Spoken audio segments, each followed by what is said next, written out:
are conditions like depression, PTSD, anxiety all in your mind? And can you heal them just using the power of your thoughts and your mental capabilities? Let's discuss. Okay, so I saw this post on Facebook and he's changed it now. Okay, this is not about attacking this person, this creator. Okay, he does make some good posts. For the record, I'm not back on Facebook, guys. I use Dom's Facebook. But yeah, I saw this from another healer or coach or something who posted this on Facebook. Depression, anxiety, ADHD, and he originally wrote PTSD, but he changed it after I spoke to him and informed him of what I'm about to talk to you about right now, only exist if you believe that they do. It's all in the mind, and you are more powerful than any of them. So know that you're real and they are not. Okay. I mean, this gets a little bit nuanced. Let's talk specifically about PTSD. Okay. When it comes to PTSD, this is absolutely not true. Okay. PTSD is basically post-traumatic stress disorder.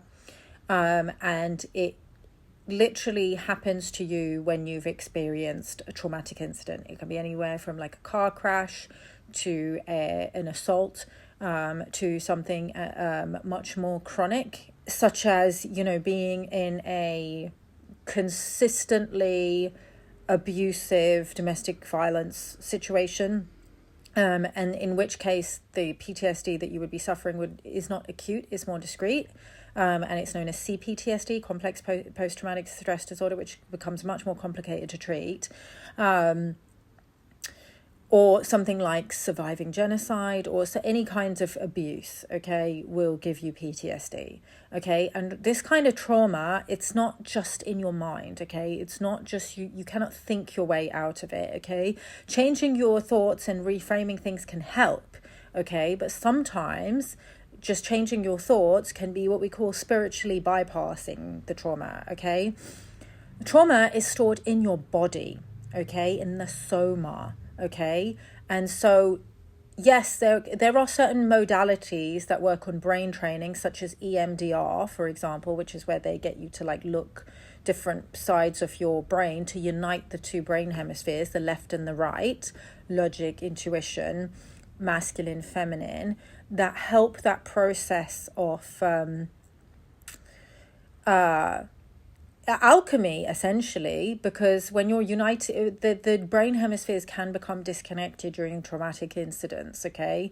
And it's because your mind and your body, there's a schism happening between your mind and your body, okay?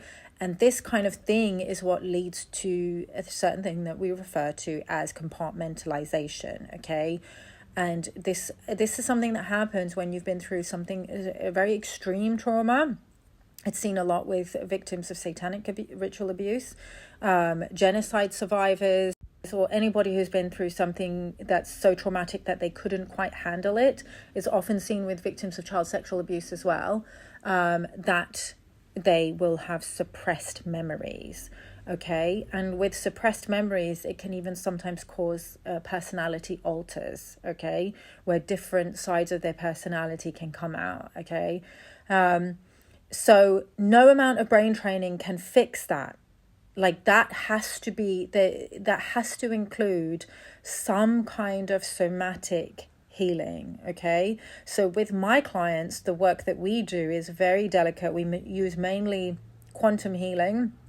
And then also sometimes the somatic therapy will include a modality like Kriya Yoga, breath work, natural dance, just various methods that get you to connect to the body, okay? Not in an attempt to try and bring back the memories, but simply to get the trauma, move it out of the system. And sometimes you do remember certain things as you're moving, and sometimes you don't. Okay, sometimes you can just feel certain memories or emotions that are attached to that original trauma as it moves out of the body, through generally the first thing that I recommend people do is breath work. But the idea that you can just think better thoughts, it can help with depression. It absolutely can help with depression.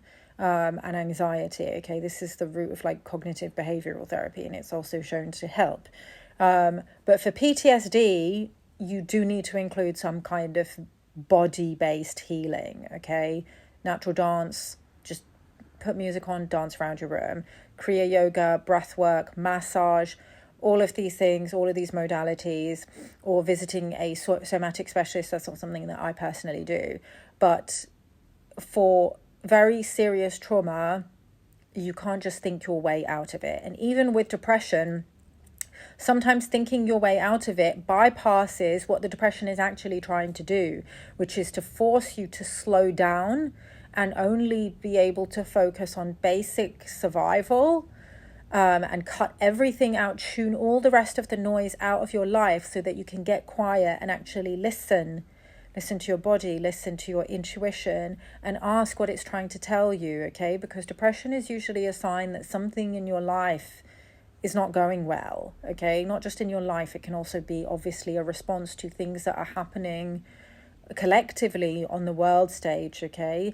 And so the depression is telling you it's a deep rest, and it's telling you to go within and start listening to your own intuition, your body, and ultimately the voice of God, okay? Because that's ultimately what heals us, when we start listening, and getting information about next steps, okay? And those next steps will come in the form of like downloads and insight and creative, sparks of creativity that start to generate energy and generate joy in the body. This is obviously a really deep topic. I could do a whole podcast on this, but yeah, I just wanted to put that out there. Let me know your thoughts, guys. Have you experienced trying to talk yourself out of extreme trauma, extreme stress, and how did that help you?